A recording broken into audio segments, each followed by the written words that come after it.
ሰላም ጤና ይስጥልን የተወደዳችሁና የተከበራችሁ አድማጭ ተመልካቾቻችን እንደምናላችሁ ለዕለቱ ዋና ብለን ያዝናቸውን ዜናዎች ይዘን ቀርበናል። ዜናዎቻችን ቶሎ እንዲደርሷችሁ ዩቲዩብ ቻናላችንን ሰብስክራይብ፣ ላይክ፣ ሼር እያደረጋችሁ እስከ ፍጻሜያችን አብራችሁን ቆዩ። ዘመነ የሚመራው አፍብን የሚባለው ድርጅት ከዚህ በኋላ ላይ መለስ ከአፈር ጋር መቀላቀሉ ተገለጸ።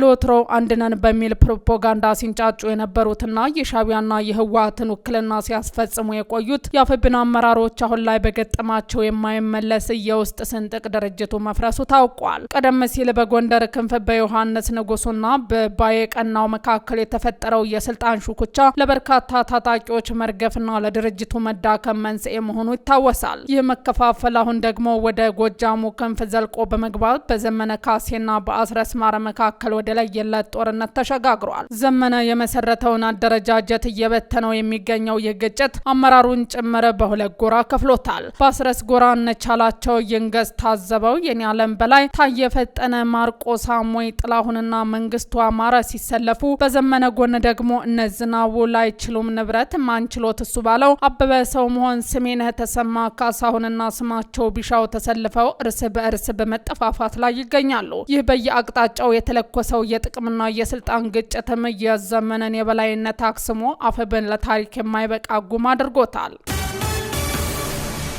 ደቡብ ጎንደር በአርብ ገበያ የጸረ ሰላም ቡድን በመከላከያ ሰራዊት ከባድ ኪሳራ አስተናግዷል። የሀገር መከታ የሆነው የጸጥታ ኃይላችን በደቡብ ጎንደር ዞን ደራ ወረዳ ልዩ ስሙ አርብ ገበያ በተባለው አካባቢ በወሰደው የተቀናጀና የቀጡ ቅጣት የታጀበ እርምጃ ራሱን ባንታባ ተኮር ብሎ የሚጠራው ቡድን ስር የሚንቀሳቀሱ የጥፋት ቡድን ዳግም እንዳያንሰራራ ሆኖ ክፉኛ ተመቷል። ግንቦት 6 ቀን 2018 ዓ.ም ምሽት ለዚህ የጸረ ሰላም ስብስብ የውርደትና የለቅሶ ግስ ሆኖ ያለፈ ሲሆን የሰራዊታችን ክንድ በአካባቢው በነበረው የቡድን አደረጃጀት ላይ ያደረሰው ኪሳራ የቡድኑን የአከርካሪ አጥንት የሰበረና ህልሙን ያጨለመ ሆኖ ተመዝግቧል። በዚህ ወታደራዊ እርምጃ ማስተዋል የተባለ የቡድኑ አመራር ከነ አጃቢዎቹ መደምሰሱ የተረጋገጠ ሲሆን ሌሎች 3 በስም ያልተገለጹ ከፍተኛ አመራር አባላትም የሰራዊታችን ሲሳይ ሆነዋል። ይህ ድል ጥቂት ታጣቂዎችን በመምታት ብቻ የተወሰነ ሳይሆን የቡድኑን ቁልፍ መሪዎችና አስተባባሪዎችን በመልቀም ረገድ የተገኘ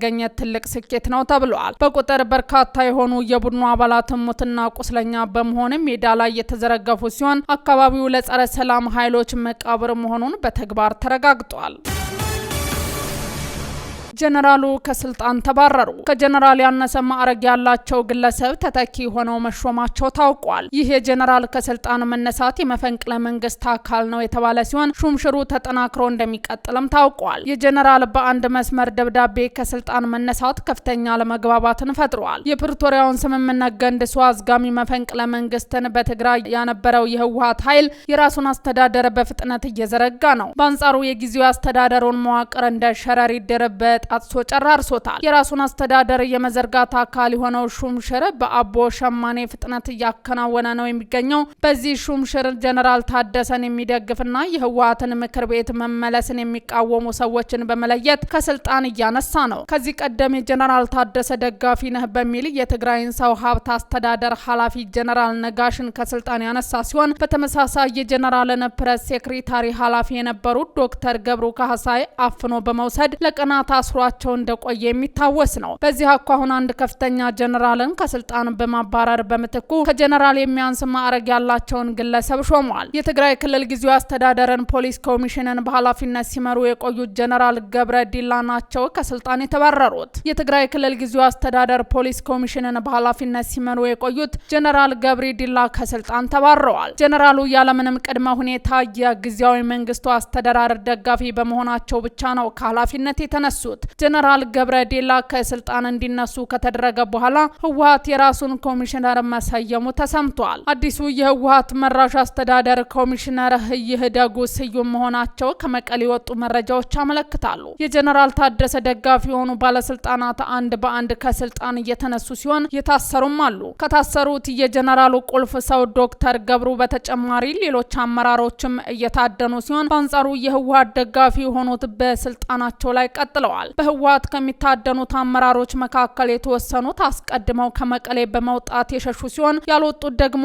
ከስልጣናቸው ተነስተው እየታሰሩ ነው ተብሏል። በተጨማሪም ቡድኑ ሌሎች የፖለቲካ ተሳትፎ ያላቸው ሰዎች እያሳደደ ሲሆን ቀደም ብሎ ከትግራይ ከሸሹት የህወሓት ተቃዋሚዎች ጋር ግንኙነት አላቸው የተባሉት እያደነና እያሰረ መሆኑን መረጃዎች ያመለክታሉ። በተለይም ከሐራ መሬትና ከስምረት ፓርቲ ጋር ግንኙነት አላቸው በሚል የተጠረጠሩ ሰዎች የእስር ሰለባ ሆነዋል። ከነዚህ መሃል የትግራይ ብልጽግና ፖለቲካ ዘርፍ ኃላፊ የነበሩት ጎይቶም በረሃ ከታሰሩት ባህል ይገኙበታል። የቀድሞው የትግራይ ብልጽግና የፖለቲካ ዘርፍ ኃላፊ የነበሩት ጎይቶም ከፕሪቶሪያው ስምምነት በኋላ ወደ ትግራይ ተመልሶ ራሱን ከፖለቲካ አግልሎ እየኖረ እንደነበር ተገልጿል። የፕሪቶሪያው ውል ከተፈረመ በኋላ ከፖለቲካ ወጥቶ ሰላማዊ ህይወት ውስጥ ቢገባም ከታሰረ በኋላ ፍርድ ቤት የመቅረብ እድል እንኳን አላገኘም ተብሏል።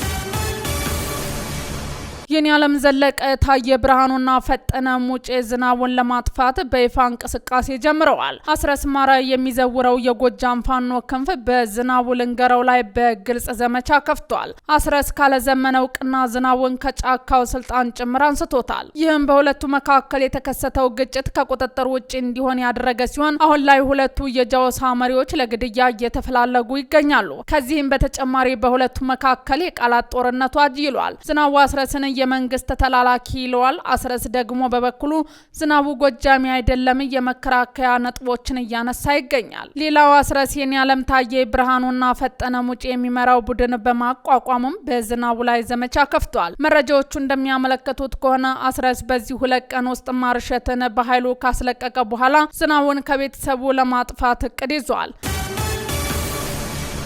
ኢትዮጵያ በሰላማዊና በዲፕሎማሲያዊ መንገድ የባህር በር ጥያቄዋ እንዲመለስ ጥረቷን አጠናክራ ቀጥላለች። ባለፉት ጊዜያትም ጥያቄዋ በተለያዩ ሀገራት እንዲሁም በባለብዙ ወገን ተቋማት ዘንድ ተቀባይነት እንዲኖረው ማድረግ ችላለች። የኢትዮጵያ ሕዝብ ቁጥር መጨመርና የኢኮኖሚ እድገት የራሱ የሆነ የባህር በር እንዲኖራት የሚያስገድድበት ምዕራፍ ላይ ደርሷል። ይህ ጉዳይ ቀደም ሲል በዝምታ ይታለፍ የነበረ ቢሆንም አሁን ላይ ግን የዓለም አቀፍ ማህበረሰብና የቀጣናውን ሀገራት ትኩረት እንዲሰጡት በማድረግ ረገድ ትልቅ ስኬት ተመዝግቧል። በዚህም የተነሳ ኢትዮጵያ በሰላማዊ ድርድርና በጋራ ጥቅም ላይ የተመሰረተ የኢኮኖሚ ትብብር አማራጮች በመፈለግ ላይ ትገኛለች። ውድ አድማጭ ተመልካቾቻችን ዜናዎቻችን እነዚህን ይመስሉ ነበር። አብራችሁን ስለነበራችሁ ከልብ እናመሰግናለን። መልካም ምሽት።